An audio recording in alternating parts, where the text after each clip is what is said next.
La dîme et l'offrande selon la Bible. Ce document examine en détail la question de la dîme et de l'offrande selon les enseignements bibliques. Il explore les différents types de dîmes dans l'Ancien Testament, leur signification, et comment ces concepts s'appliquent dans le contexte du Nouveau Testament et de la grâce. L'accent est mis sur l'importance de la motivation du cœur dans le don, plutôt que sur l'observance légaliste des règles. Ce diapo est offert par Production Digitale Impact, une œuvre chrétienne au service du corps de Christ. Bon visionnement. Deuxième diapo. Tout appartient à Dieu. Nous ne pouvons donner à Dieu, puisqu'il est le créateur de l'univers, et de tout ce qu'il contient. Tout lui appartient donc depuis toujours, nos corps et nos esprits même, puisque notre vie est un don de Dieu. Psaume 24 verset 1, à l'Éternel la terre et ce qu'elle renferme, le monde et ceux qui l'habitent. Psaume 50 versets 7 à 12, écoute, mon peuple. Et je parlerai, Israël. Et je t'avertirai. Je suis Dieu, ton Dieu.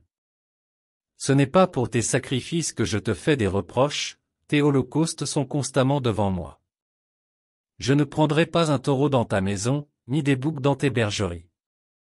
Car tous les animaux des forêts sont à moi, toutes les bêtes des montagnes par milliers, je connais tous les oiseaux des montagnes, et tout ce qui se meut dans les champs m'appartient. Si j'avais faim, je ne te le dirais pas, car le monde est à moi et tout ce qui le renferme. Troisième diapo. L'argent et l'or appartiennent à Dieu. La Bible affirme clairement que même les richesses matérielles appartiennent à Dieu. Agée 2 verset 8, l'argent est à moi, et l'or est à moi, dit l'Éternel des armées. Romains 11 verset 35, qui lui a donné le premier pour qu'il ait à recevoir en retour? Ces versets soulignent que nous ne pouvons rien donner à Dieu qui ne lui appartienne déjà. Quatrième diapo. Le renoncement selon Jésus.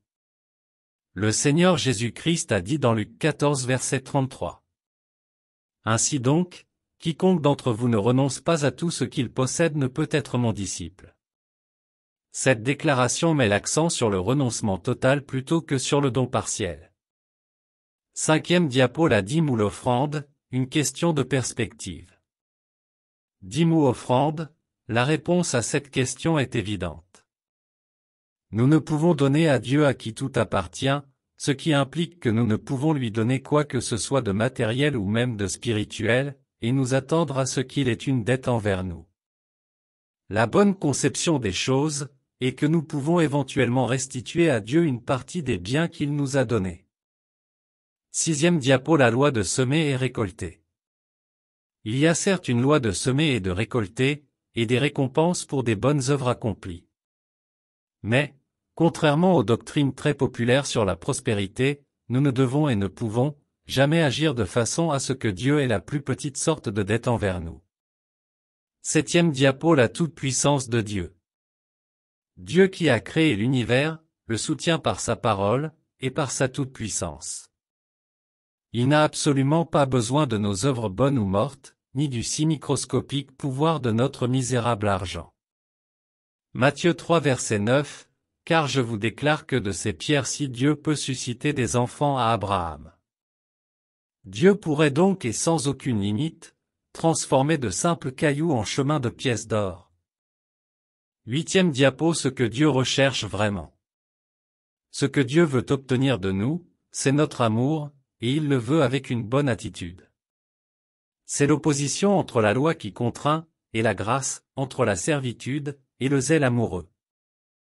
Pour la deuxième partie de cette série, demeurez avec nous car nous allons examiner ensemble la question de la dîme avant la loi de Moïse.